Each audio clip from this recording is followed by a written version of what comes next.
Today we're going to look at area models and its use when multiplying decimal place values. So before we start, we want to draw out our rectangle that we're going to use, since we know that length times width will give us the area of a rectangle. After I have my rectangle drawn, I'm going to label my sides. So 3.7 or 3 7/10, and then 2 4/10. Now, after labeling my rectangle, I need to decide how many parts I will have, or how many sections. So I noticed 3.7 has 2 digits, 2 place values, the ones and the tenths. So I'm going to split my rectangle vertically into 2 sections.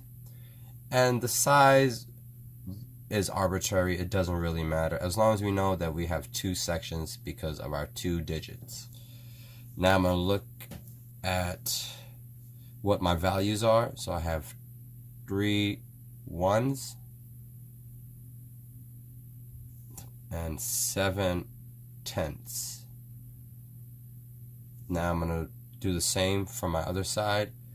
I have 2 digits, 2 numbers.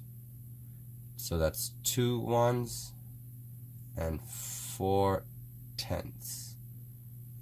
After I have my rectangle drawn, my sections split and labeled, I'm going to multiply each section. So the first section that I have here is 2 times 3. So 2 times 3, which will give me the value of 6 ones. Then it is 2 times 7/10, which will give me 14 tenths.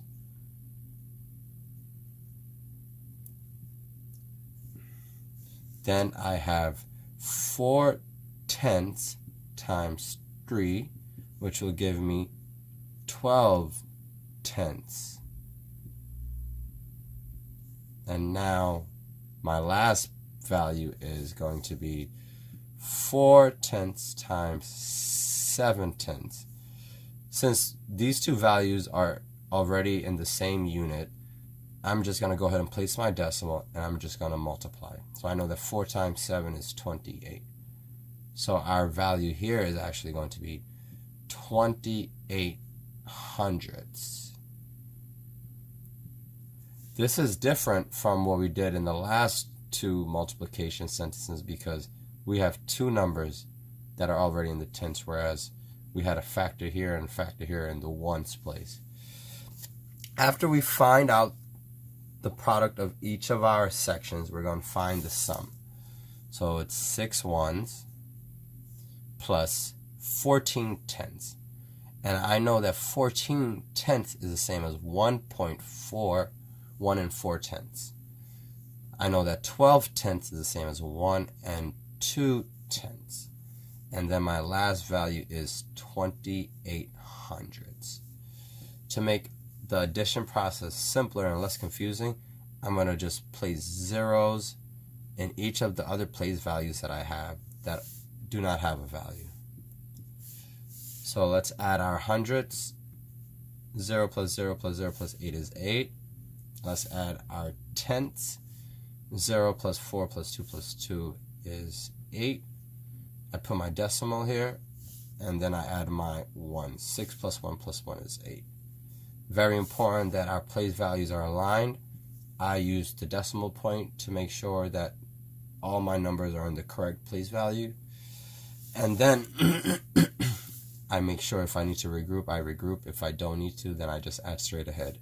And my answer was 8.8. We can double check this by using the standard algorithm. And when it comes to decimals, we can always just go ahead with the standard algorithm first. So 37 times 24. 7 times 4 is 28. Carry the 2.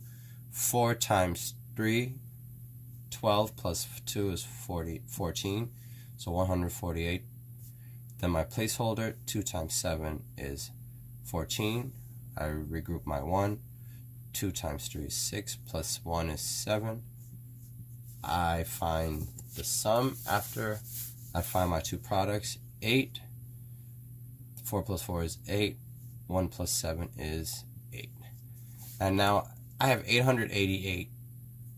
I removed my decimals earlier, and to remember where to put my decimal, I just have to look back at my original values, and I noticed that in my original number, the decimal is between the ones and the tenths.